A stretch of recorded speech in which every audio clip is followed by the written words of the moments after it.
India is a dead economy chapter 2।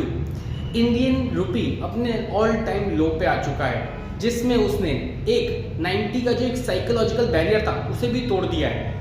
इसे समझने के लिए जनवरी 2025 में लगभग एक डॉलर 85 रुपये 80 पैसे के नज़दीक था, जो अब साल के अंत में लगभग 90 रुपी 50 ऐसे के आसपास आ गया है। यानी कि एक ही साल में हमारा इंडियन रुपी लगभग 5% से गिरा है। इसे समझने के लिए आप ये मानिए कि अगर जनवरी 2025 में एक शर्ट अमेरिका में $1 की थी तो उसे खरीदने के लिए एक इंडियन सिटीजन को 85 रुपये 80 पैसे देने पड़ते, लेकिन उसी शर्ट को उसी प्राइस पे आज खरीदने के लिए एक इंडियन बंदे को लगभग 90 रुपये 50 पैसे अपनी जेब से देने पड़ेंगे। ना ही शर्ट की प्राइस बदली है, ना ही शर्ट की क्वालिटी बदली है, बट जस्ट बदला है तो एक एक्सचेंज रेट, जिसकी वजह से एक इंडियन को फॉरेन से गुड खरीदने में ज़्यादा खर्च ना। इंडियन रुपी के गिरने के पीछे 3 बड़े कारण बताए जा रहे हैं। सबसे पहला कारण है ट्रेड टेंशन।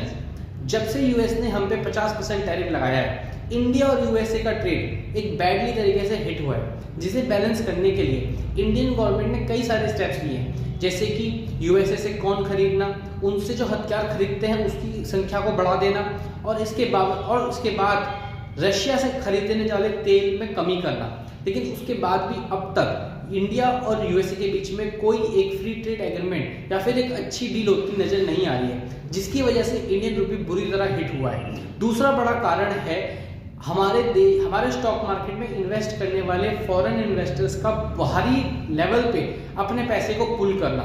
इस साल 1.458 लाख करोड़ रुपीस लगभग फॉरेन के इन्वेस्टर्स अपने मार्केट से पुल करके ले जा चुके हैं, यानी कि उन्होंने खरीदा लो पे, थोड़ा ऊपर गया और बेचा और।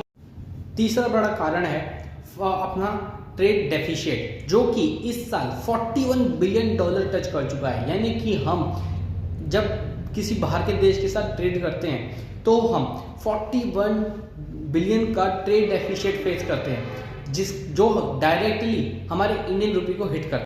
मुझे पता है आप लोगों को लग रहा होगा कि अभी क्वार्टर सेकंड का रिजल्ट आया जो कि एक रिमार्केबल था, फिर हमारी इंडियन रुपी इतनी तरह हिट हो गई, ये कैसे हो सकता है। तो ये वीडियो थोड़ा सा लंबा हो रहा है, इसीलिए हम पार्ट 3 में कवर करेंगे कि अच्छे क्वार्टर के रिजल्ट के बावजूद हमारी इंडियन रुपी क्यों गिर रही है, ये कंज्यूमर के लिए अच्छा है या बुरा है, और हम इसे रिवर्स कैसे कर सकते हैं। तब तक इंतजार